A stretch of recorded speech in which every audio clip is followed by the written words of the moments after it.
नमस्कार, मैं हूं महेंद्र सिंह। आपका स्वागत करता हूं न्यूज शॉर्ट के इस खास प्लेटफॉर्म पर। और आज बात करेंगे इस वक्त जो कोटे के अंदर कोटा दिया गया है। सुप्रीम कोर्ट का जो बड़ा फैसला आया है, इसके क्या मायने हैं, इसको बहुत ही सरल शब्दों में समझेंगे। इसका क्या इम्पैक्ट पड़ेगा और राज्य सरकारों और केंद्र सरकार के पास क्या ताकत आई है। और ये फैसला बहुत अहम है।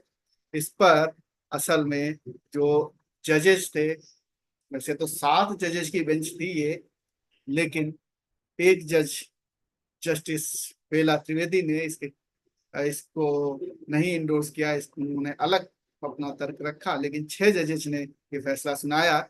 इसमें CJI DY Chandrachud, justice BR Gavai, justice Vikram Nath, justice Bela Trivedi, justice Pankaj Mittal, justice Manoj Mishra और जस्टिस सतीश चंद्र शर्मा की बेंच ने ये फैसला सुनाया।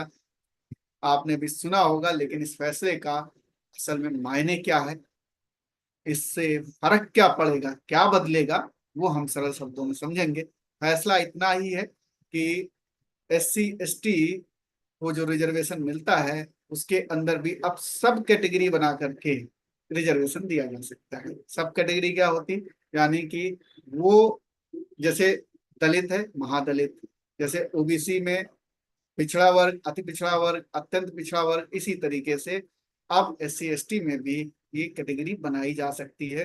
पंजाब सरकार गई थी अपना केस लेकर के, और पंजाब सरकार का ये केस जब वहां पहुंचा तो कुछ जो अड़चने थी उसको दूर करने के लिए पंजाब सरकार यहाँ लेकर आई थी।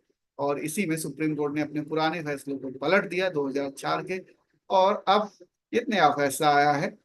6-1 के बेंच ने जो फैसला दिया, 6-1 से 7 जजेस की बेंच ने, तो ये एक बड़ा महत्वपूर्ण फैसला है।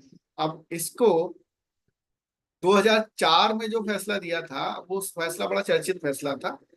5 जजों की बेंच ने दिया था फैसला, और वो EV चिनैया बनाम आंध्र प्रदेश सरकार का फैसला था। और जिसमें राज्य सरकारें जो है नौकरी में आरक्षण के लिए अनुसूचित जाति या अनुसूचित जनजातियों में सब कैटेगरी बनाना चाह रही थी, तो उसमें मना कर दिया गया था 2004 का। जो EV चिनैया बनाम आंध्र प्रदेश सरकार का फैसला था, ये कोर्ट का फैसला था, केस ये था EV चिनैया बनाम आंध्र प्रदेश सरकार। तो सरकार वो आरक्षण देना चाह रही थी कि सब कैटेगरी बना करके आरक्षण दिया जाए, और ये ठीक बात थी, कोई गलत बात नहीं थी। क्योंकि जिनको आरक्षण की लाभ नहीं मिल रहा, और कुछ ऐसी जातियां जो आरक्षण लिए जा रही हैं, एम्पावर्ड हो चुकी हैं कई, मतलब अब वो इतनी सक्षम हो चुकी है, उनको जरूरत नहीं है, बावजूद वही ले रही। तो सरकार ये चाह रही थी कि कम से कम उन लोगों को मिले जिसका रियल सेंस में आरक्षण की जरूरत है। लेकिन वो पलट दिया था फैसला, वहां पर रोक लग गई थी। अब पंजाब सरकार का तर्क था कि देखिए साहब, इंदिरा साहनी बनाम भारत सरकार, भारत संघ, ये एक सुप्रीम कोर्ट ने फैसला दिया था 1992 में। और इसमें ये स्वीकार किया गया था कि अन्य पिछड़ा वर्ग OBC के भीतर सब कैटेगरी की अनुमति है, अनुमति दी थी। यानी OBC के अंदर सब कैटेगरी बनाकर पंजाब सरकार ने ये मांग रखी थी कि भाई अनुसूचित जाति के भीतर भी सब कैटेगरी बनाई जाए। पंजाब में अनुसूचित जातियां ही, अनुसूचित जनजातियां नहीं है, इसलिए अनुसूचित जाति की मांग की थी उन्होंने। और ये सुप्रीम कोर्ट में गया। सुप्रीम कोर्ट ने कहा कि ठीक है, इसको बड़ी बेंच के पास भेजा जाए, क्योंकि 5 जजेस की बेंच पहले ही इस पे खारिज कर चुकी थी। तो बड़ी बेंच बनी, 7 जजेस की बेंच बनी, और उसके बाद 7 जजेस की जो संविधान पीठ बनी, उस पर ये फैसला आज आया। और इस पे कहा गया कि अब सरकारें इस कोटे के अंदर कोटा दे सकती हैं, यानी सब कैटेगरी बना सकती हैं। SC ST आरक्षण को सही से लागू करने के लिए ये गलत नहीं है।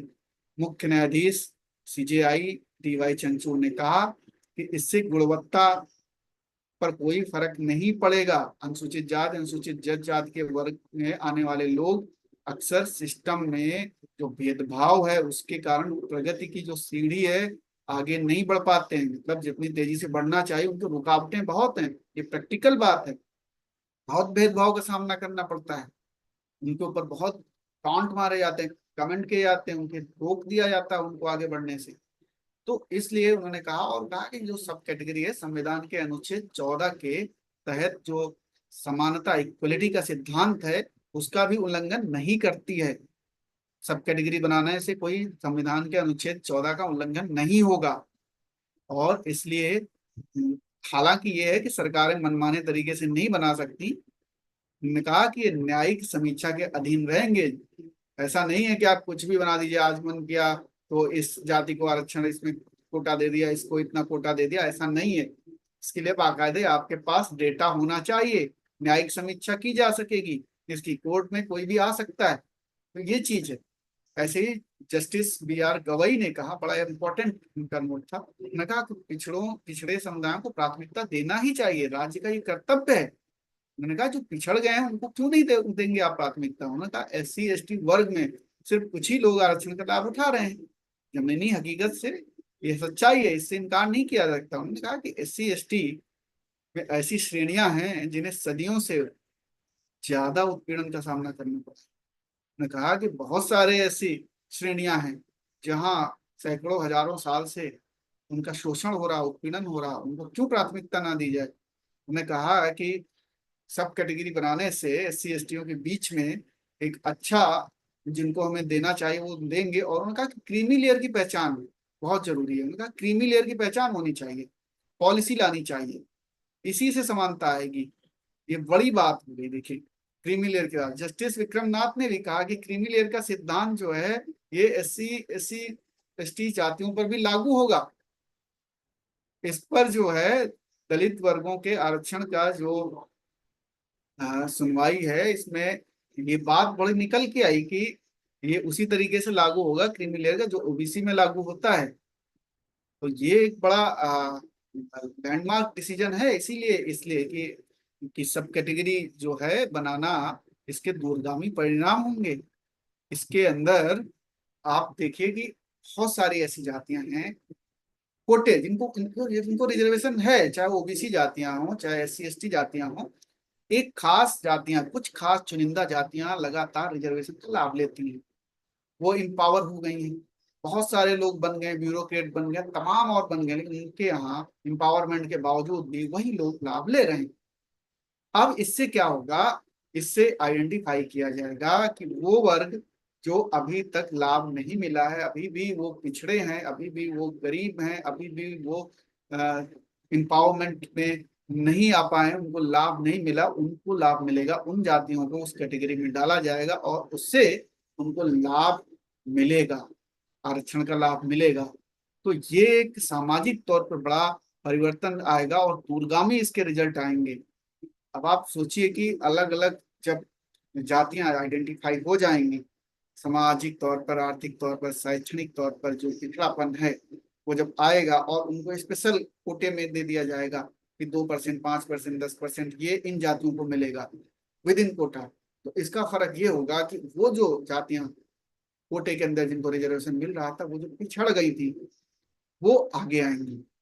और सब तभी जो रिजर्वेशन का कॉन्सेप्ट है वो असल में उसका लाभ तभी मिलेगा, उसका असली मकसद तभी पूरा होगा।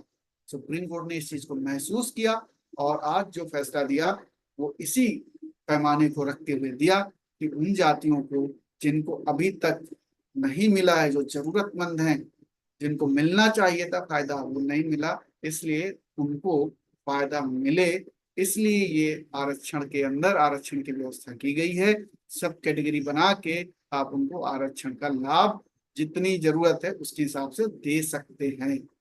और इसके लिए उन्होंने कहा है कि आपको एक ऑथेंटिक डेटा लाना पड़ेगा, क्योंकि न्यायिक समीक्षा होगी तो ऑथेंटिक डेटा कहाँ से आएगा। एकमात्र ही साधन है ऑथेंटिक डेटा लाने का जिसको सुप्रीम कोर्ट मानती है, वो है सेंसस, जिसपे बड़ी बहस चल रही है लोकसभा में, वो है सेंसस। और सेंसस में आंकड़ा ये लगाना है अगर जातियों का कि शैक्षणिक, सामाजिक, आर्थिक तौर पर पिछड़ी जातियां कौन सी हैं इस देश में, तो आपको कास्ट सेंसस कराना पड़ेगा। और इस आज के फैसले से कास्ट सेंसस की तरफ भी अब सरकारों को, यानी केंद्र में बैठी हुई सरकार ही करा सकती है कास्ट सेंसस। राज्य सरकार तो सर्वे करा सकती है, सुप्रीम कोर्ट में ये तय हो गया। और उस सर्वे को भी सुप्रीम कोर्ट ने, हाई कोर्ट ने माना नहीं। हाई कोर्ट ने अभी नहीं माना है, बिहार ने जो रिजर्वेशन दिया था उस सर्वे के आधार पे खारिज हो गया। तो अब केंद्र सरकार के पाले में है कि वो इस जो आज फैसला आया है, और पहले भी जिस तरीके से सब कैटेगरी बना करके रिजर्वेशन की बात चल रही है और रिजर्वेशन की सीमा बढ़ाने की भी बात चल रही है, तो कास्ट सेंसस बहुत जरूरी हो जाता है और कास्ट सेंसस कराना होगा।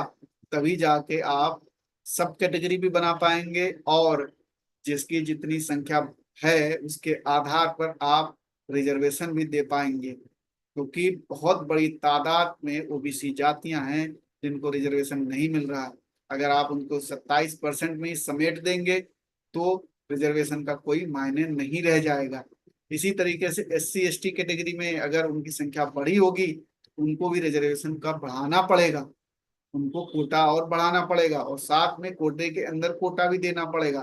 क्योंकि ऐसा नहीं है कि ओबीसी जातियां, सभी ओबीसी जातियां इम्पावर्ड हो चुकी हैं, सभी एससी एसटी जातियां इम्पावर्ड हो चुकी हैं, नहीं, कुछ जातियां उनमें से इम्पावर्ड हुई हैं, तो उनका कोटा कम हो जाएगा, बाकी जातियों का कोटा बढ़ जाएगा। और अगर तादाद ज्यादा है तो उनका कोटा और बढ़ाने की जरूरत पड़ेगी, इसके लिए कास्ट सेंसस की जरूरत पड़ेगी। तो आज के फैसले से कास्ट सेंसस का भी रास्ता एक तरीके से खुलता है, क्योंकि केंद्र सरकार के ऊपर इसका दबाव पड़ेगा कि एससी एसटी में हमें सब कैटेगरी बनानी है, उसके लिए डेटा चाहिए। तो आप इस तरीके से सेंसस कराइए जिससे कि ओबीसी एससी एसटी सबका डेटा आए। और ये बहुत जरूरी है क्योंकि एससी एसटी का संविधान में जो कहा गया, विशेष दर्जा दिया गया और जाति का वर्णन नहीं किया गया है, इसमें कौन सी जातियां आएंगी ये केंद्र सरकार निर्धारित करता है, ये अधिकार केंद्र के पास ही है।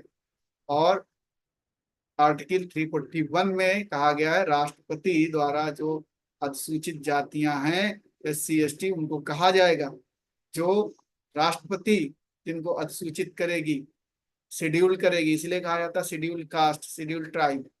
तो इसलिए, और राज्य सरकारें नहीं कर सकती इसको, तो शेड्यूल कास्ट कौन सी हैं ये केंद्र के पास है, क्योंकि इसीलिए शेड्यूल्ड कहा जाता है उनको, कि राष्ट्रपति शेड्यूल करती हैं उन जातियों को, ये अधिकार इसीलिए केंद्र के पास है। अब सुप्रीम कोर्ट के फैसले के बाद राज्य सरकारें सब कैटेगरी बना के रिजर्वेशन देना चाहेंगी, उसके लिए उन्हें डाटा चाहिए, डाटा सेंसस से आएगा, सेंसस कराने के लिए केंद्र के पास जाना पड़ेगा। इसलिए अब केंद्र सरकार को ये कराना पड़ेगा सेंसस, डेटा आएगा और इसके बाद तमाम जगह पे जहां पर रिजर्वेशन लागू होना है, जिनको असल में मिलना चाहिए, वो रिजर्वेशन उन कैटेगरीज को, उन लोगों को, उन जातियों को मिलेगा। और सही मायने में यही सोशल जस्टिस होगा, यही न्याय होगा। जहां रिजर्वेशन बढ़ाने की जरूरत है वहां बढ़ाया जाना चाहिए, जहां अभी मौजूदा है जितना उतने में काम चल जाए तो उतने में काम चलाने की जरूरत है। इसलिए अब इसके दूरगामी परिणाम होंगे आने वाले समय में, देखने को मिलेगा कि राजनीतिक तौर पर किस तरीके से सरकारें इस पर रिएक्ट करती हैं और किस तरीके से कदम उठाती हैं। केंद्र सरकार किस तरीके से कदम उठाएगी, राज्य सरकारें किस तरीके से कदम उठाती हैं, क्योंकि असली मकसद रिजर्वेशन का यही है कि जो लोग वंचित हैं, जो शोषित हैं, उनको मेन स्ट्रीम में लाया जाए, उनको भागीदारी मिले, उनको समाज में एक जो प्रतिनिधित्व मिले, हर तरफ हर जगह प्रतिनिधित्व मिले, वो लाने की जरूरत है। वो कहीं पर भी हो, किसी भी संस्था में हो, जहां उनको अभी तक नहीं मिल रही भागीदारी, वो मिले। समाज के सभी लोग एक साथ विकास करें, ये बहुत जरूरी है। तो इसी के लिए आज का जो निर्णय है, जो आदेश है, ये बहुत मायने रखता है, बहुत इम्पोर्टेंट है। आप क्या सोचते हैं कमेंट करके हमें जरूर बताइए। इस विवेचना में फिलहाल इतना ही। आप लोग यहाँ तक हमें आपने देखा सुना, इसलिए आपका बहुत बहुत आभार। और वो लोग पहली बार इस चैनल पे आए, उनसे आग्रह है कि इस चैनल को सब्सक्राइब कर लीजिए, जिससे आपको समय रहते नोटिफिकेशंस आ जाया करें और आप वीडियो देख सकें। फिलहाल आप क्या सोचते हैं हमें कमेंट करके जरूर बताइएगा। फिलहाल इतना ही, नमस्कार।